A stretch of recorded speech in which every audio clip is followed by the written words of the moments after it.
हूँ YouTube channel मार्गदर्शन अकादमी पर। मैं अनिल मिश्र आपका एक बार फिर से बहुत स्वागत करता हूँ। मेरे चैनल पे आप नए हैं तो चैनल को कीजिए सब्सक्राइब और जुड़िए हमारे साथ में। देखिए, निश्चित रूप से आप लोगों के लिए ये जानकारी रामबाण से कम नहीं है। कारण ये कि अब आप लोगों के विज्ञापनों का ये सप्ताह जो आज से आरंभ हुआ है, माने आज से 7 दिन, उसमें आपका विज्ञापन आ भी रहा है और कुछ लोगों को बड़ा पेट में दर्द हो रहा है। जो एसपी के समर्थक हैं, विशेष तौर पे उनमें से कुछ लोगों को बड़ा दर्द हो रहा है कि विज्ञापन आ रहा है ना, यह विज्ञापन के लिए प्रयास किया जा रहा है। मसलन ये कि उनको इस बात का ये बात लग रही है कि हो सकता है कि उनकी गवर्नमेंट आ जाए, और उनकी गवर्नमेंट आ गई तो कम से कम 1 साल तक भर्ती गई, समझ रहे हैं ना। तो ये भी एक प्रकार का मतलब अजीब तरीके की स्थिति है। ये भी आप अच्छी तरीके से जानते हैं, कोई भी सरकार आती है, आपको याद होगा पूर्ववर्ती सरकार जब आई थी सत्ता में तो मायावती जी के नियमों को बदलने के लिए 1 साल तक के लिए रोक लगा दी गई थी। 8-9 महीने तो कम से कम निश्चित रूप से कुछ नहीं हुआ था। तो आपको तय करना है कि भर्ती लटकानी है कि भर्ती आगे बढ़ानी है। इसीलिए सभी से मैं एकजुट होकर के वोट देने की अपील करता हूं कि आप लोग वोट दीजिए और वोट दे करके अपनी भर्ती को आगे बढ़ाइए। ठीक है, आप लोगों को अच्छे तरीके से मालूम है कुछ लोगों को बहुत कष्ट हो रहा है ना। और मैं ये भी चीज़ बता देना चाहता हूँ, ऐसे लोग ही चैनल को छोड़ के जा रहे हैं, लेकिन नए वो लोग जुड़ रहे हैं जिनको भर्ती चाहिए। ठीक है, और रही बात ये कि एक टाइम टेबल तय रहा है इन सोशल मीडिया पे। मैं देखिए किसी का विरोधी नहीं हूँ, भर्ती प्रक्रिया जो पारदर्शी ढंग से चल रही है वैसे ही चलनी चाहिए, क्योंकि आप भी अच्छी तरीके से जानते हैं कि लिखित परीक्षा के जरिए सिर्फ यही एक ऐसी गवर्नमेंट है जो लिखित परीक्षा के जरिए हर एक भर्ती कराने के लिए तैयार है, चाहे वो आपकी जूनियर एडिट की हो, चाहे टीजीटी पीजीटी की हो, है ना। इंटरव्यू भी हटाने का श्रेय इसी को है। और साथ ही साथ बीएड वालों को परमानेंटली यहाँ पे शामिल कराने का श्रेय भी भाजपा को ही जाता है। तो इसमें कोई बड़ी बात नहीं है। आप लोग स्वयं सोचिए कि बीएड को अस्थायी रूप से प्राइमरी में शामिल कराना और संशोधन करके केवल बीएड को ही वैध कर देना, ये इस बीजेपी सरकार की उपलब्धि है। इसके लिए आपको इसे धन्यवाद ज्ञापित करना चाहिए। ठीक है, आप वहाँ पे उस गवर्नमेंट को नहीं अच्छा कह सकते जिसने 5 साल 72,825 को लटकाए रखा, पैसा भी लिया, नौकरी भी नहीं दी। ठीक है, और अब ढोंग किया जा रहा है कि हम क्या कहते हैं, ये कर देंगे वो कर देंगे, समझ रहे हैं ना। तो आप इन लोगों से ज़रा सा दूर रहिए, इसका कोई मतलब नहीं है, समझ रहे हैं ना।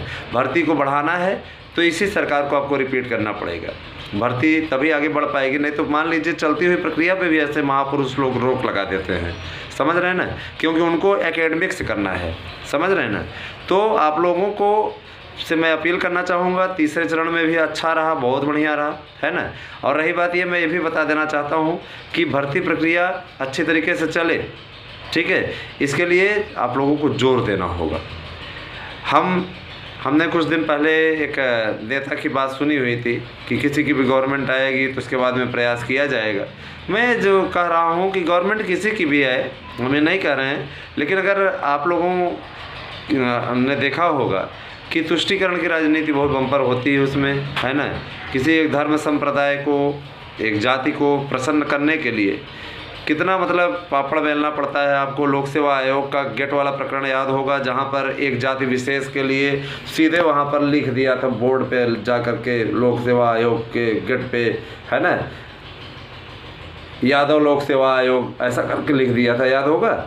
ठीक है, तो आप समझ लीजिए कि अनिल यादव उस समय जिस समय अध्यक्ष बने हुए थे यहाँ पे लोक सेवा आयोग के, ना तो उनके पास में योग्यता थी, फिर भी वो बन गए। कारण ये कि सिर्फ उस सरकार के मुखिया चाहते थे। अब आप स्वयं समझ लीजिए, मतलब ये सारी चीज़ें अपने आप में इंगित करती है। आप उस भ्रष्टाचार को मत भूलिएगा। 2013 का हर पेपर आउट हुआ था, 2013 का हर पेपर आउट हुआ था, और पेपर किस तरीके से बना हुआ था वो भी आपने देखा था। तो आप स्वयं समझ लीजिए कि किस प्रकार की स्थिति हो गई थी, एकदम नकारात्मक स्थिति। 2013 का भी पेपर हुआ, 11 का कोई पेपर नहीं कराया उस समय की यादव जी की सरकार ने। इसके अलावा आप लोगों को ने ये भी देखा, 2016 की भर्ती निकाली, उसका भी पेपर नहीं कराया, 17 में चले गए जनादेश में, है ना, 47 सीटें जीत करके आए। इस बार और भी बुरी स्थिति हो सकती है, जो आंकड़ा निकल करके सामने आ रहा है, तो ये देखने वाली बात होगी।